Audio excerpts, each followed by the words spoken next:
बहुत समय पहले की बात है। एक छोटे से गांव में एक साधु संत रहते थे जिनका नाम बुद्ध था। वे अपने ज्ञान और दयालुता के लिए प्रसिद्ध थे।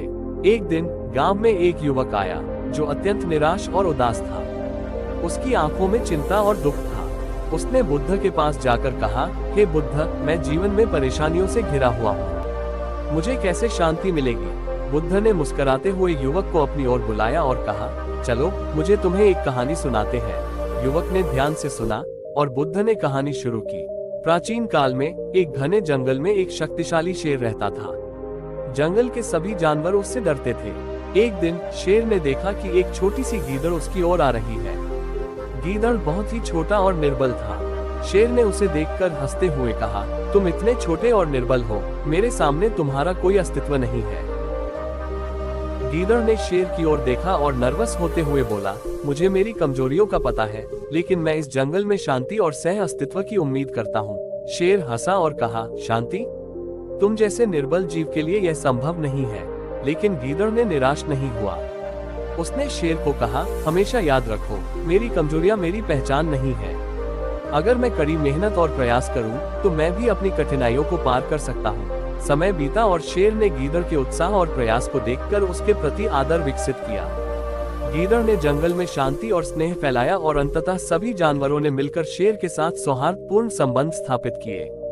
शेर ने समझा कि वास्तव में सच्ची शक्ति बाहरी दिखावे से नहीं, बल्कि आत्मविश्वास और साहस से आती है। जब बुद्ध ने कहानी समाप्त की, तो उन्होंने युवक की ओर देखा और कहा, जैसे गीदड़ ने अपनी कमजोरी के बावजूद साहस नहीं छोड़ा, तुम्हें भी अपने भीतर की शक्ति को पहचानना होगा। समस्याएं और चुनौतियां जीवन का हिस्सा है, लेकिन तुम्हारा आत्मविश्वास और सकारात्मक दृष्टिकोण तुम्हें इनसे पार पाने में मदद करेगा। युवक ने बुद्ध के शब्दों को गहराई से सुना और उनके उपदेश को समझा। उसने महसूस किया कि शांति और संतोष बाहरी परिस्थितियों पर निर्भर नहीं है, बल्कि यह उसके खुद के दृष्टिकोण और प्रयास पर निर्भर है।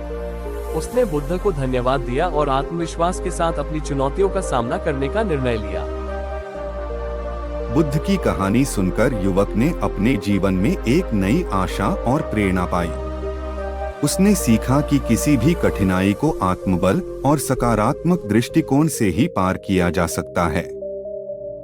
इस प्रकार बुद्ध का उपदेश उस युवक के जीवन में एक नई ऊर्जा और दिशा लेकर आया और वह अपने जीवन को नई दृष्टि और आत्मविश्वास के साथ जीने लगा।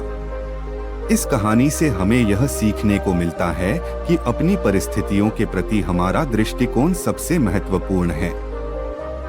जीवन की चुनौतियों से पार पाने के लिए हमें अपनी आंतरिक शक्ति को पहचानना और उसे अपनाना चाहिए। बुद्ध की इस प्रेरणादायक कहानी ने हमें सिखाया कि असली शक्ति आत्मसंयम, सकारात्मकता और विश्वास में है।